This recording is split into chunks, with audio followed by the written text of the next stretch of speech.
네, 사랑하는 계명교회 청년 모든 여러분들 반갑습니다.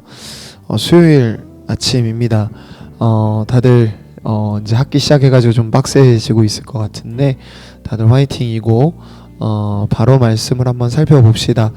사사기 전반에 있어서 좀 확인해야 될 특징 중에 하나는 뭐냐면 사사들의 상태도 조금씩 안 좋아지는 것 같다는 겁니다. 그러니까 오늘 이제 입다를 볼 거고요.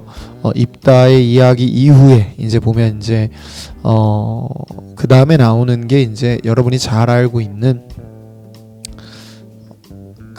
죄송합니다. 네. 여러분이 잘 알고 있는 사람의 이야기가 나오는데 삼손이 나오죠. 네. 삼손의 이야기가 나오고요. 삼손의 이야기가 나오면서부터 보면 사사시대의 사사들이 얼마나 하나님의 뜻과 상관없는 모습으로 살았는지, 그러니까 전체 이스라엘이 얼마나 영적으로 타락했는지를 보여줍니다. 그러니까 예전에 어떤 분이 그런 말씀을 하셨어요. 그 목회자들의 수준을 보면 그 교회의 수준을 알 수 있고, 그러니까 목회자들의 수준을 보면은 뭐랄까요, 그 나라의 성도들의 수준을 알 수 있다고 이런 표현을 한 적이 있는데, 그러면서 했던 표현이 뭐냐면 신학교가 전국교회 평균 수준일 것이다, 뭐 이런 말씀을 하셨던 적이 있거든요. 근데 얼추 맞는 말인 것 같습니다. 그러니까 영적 상황이 어두운 상황 속에서 막 정말 탁월한 지도자가 나오는 것도 참 쉽지 않은 일인 것 같아요. 여러분이 그를 위해서 좀 기도해 주시면 좋겠고요. 오늘 말씀 좀 한번 살펴봅시다. 여러분들이 입다에 대한 내용들을 살펴볼 건데, 입다의 내용에 좀 충격적인 것만 좀 살펴봅시다. 여러분이 보고 있는 11장의 31절을 보시면 입다가 승리하게 하시면 이런 서원을 합니다. 자, 사번역 성경으로 읽을게요. 내가 암몬 자손을 이기고 무사히 돌아올 때에 누구든지 내 집 문에서 먼저 나를 맞으러 나오는 그 사람은 주님의 것이 될 것입니다. 내가 번제물로 그를 드리겠습니다. 그러니까 여러분, 그의 마음속에 있는 건 뭐냐면 사람을 제물로 드리겠다라는 거예요. 여러분, 입다가 뭔데 이렇게 서원할 수 있죠? 그러니까 누군가의 생명을 취하여서 서원물로 내어주겠다라고 얘기하고 있는 게 말이 안 됩니다.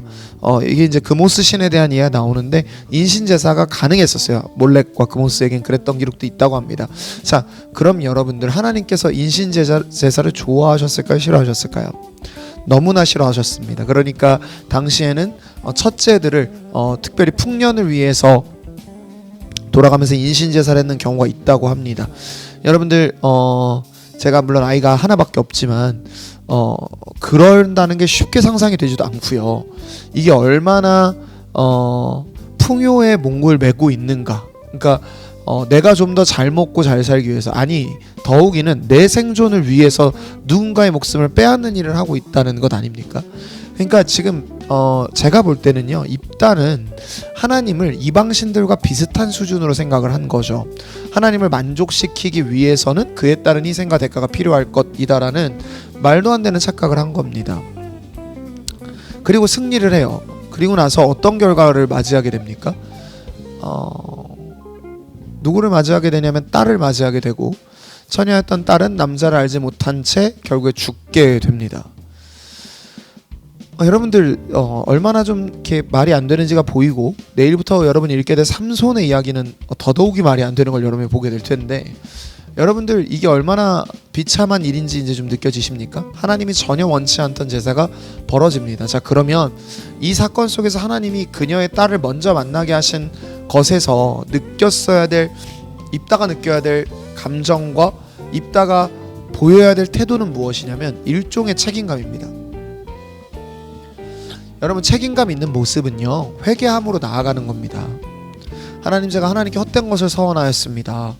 하나님께 헛된 것을 서원하였고 제가 함부로 하나님의 뜻과 상관없는 것들을 행했습니다를 깨닫고 회개하는 자리로 나아갔었어야죠.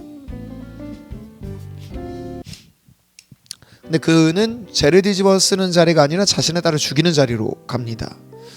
이게 여러분들 얼마나 끝까지 자존심을 세우는 일이며 얼마나 하나님을 오해할 때 가능한 일인지는 여러분이 느끼고 있을 거예요. 사랑하는 여러분, 하나님께서는 절대로 우리에게 어떤 결과를 얻기 위해 우리를 희생시키고자 하는 분이 아닙니다. 여러분 잘 들으십시오. 하나님이 그저 우리를 희생해서 무슨 일을 이루어내셔야 될 분이 아니라는 말인 거죠. 잘 생각해 보세요. 하나님이 일을 이루시길 원한다면요, 하나님은 그 일을 그냥 이루시면 됩니다. 그런데 하나님께서 그 속에서 우리를 사용하시고 우리를 어렵게 하시고 때로는 우리가 원치 않는 일을 겪게 하시는 것은 주일에 나누었듯이 훈련이에요. 그러니까 여러분, 훈련의 목적은 성숙이죠. 훈련 받는 목적은 성숙해지는 거잖아요. 그러니까 만약에 훈련을 받아서 성숙해진다는 것이 만약에 없고 그냥 하나님이 우리의 희생이 필요하고 우리의 희생이 없이는, 그러니까 마치 닥터 스트레인지가 너무나 많은 미래를 보고 거기서 이제 한 가지 가능성이 아이언맨이 자기를 희생해서 이게 구하는 방법밖에 없어서 아이언맨을 희생시키기로 결정한 모든 상황들이 그렇게 흘러가도록 둔 그런 게 아니잖아요 지금, 그죠? 그런 게 아니란 말이에요. 하나님은 그럴 필요가 없으신 분입니다. 왜냐하면 그분 스스로가 가장 온전하고 강한 하나님이시기 때문이죠. 근데 하나님께서는 우리에게 그런 걸 원치 않으세요. 그러니까 우리의 희생을 통해 무언가가 일어나는 게 아닙니다. 무슨 일은 그분의 계획과 작정 안에 일어나고 있고 그분의 뜻에 따라 일어나고 있어요. 그분이 그러기에 단지 원하시는 건 뭘까요? 자신의 마음에 합하게 행동하는 것밖에 없습니다. 자신의 뜻에 순종에 반응에 걸어가고 자신의 뜻에 동의해서 따라주길 바라시는 게 제일 커요, 하나님은. 그래서 사랑하는 여러분, 우리에게도 그런 자세가 필요합니다. 지금 여러분과 저에게 필요한 자세는 다른 어떤 게 아니에요. 무책임하게 말을 남발할 때도 아니고요, 책임질 수 없는 말의 결과를 마주대할 때 책임지겠다고 자존심을 부리는 것도 정답이 아닙니다. 회개할 건 회개하고 돌이켜 하나님의 마음을 궁금해하는 곳으로 가야 합니다. 그리고 하나님의 뜻이 있는 곳에서 하나님의 뜻에 맞게 순종해야죠. 끝까지 자기 뜻대로 주장해서 딸을 제물로 드리는 이 비참함을 우리 삶에서 반복하지 않아야 합니다. 여러분, 우리를 위해 아들을 내어주시는 하나님의 사랑이 먼저 우리에게 흘러들어오게 해야 합니다. 하나님께서는 정말로 기쁘게 자기 자신을 희생하셨어요. 왜냐하면 우리가 더 이상 우리 스스로가 어떤 일을 위한 제물이 안 된다는 걸 보여주시기 위해서라고 저는 생각합니다.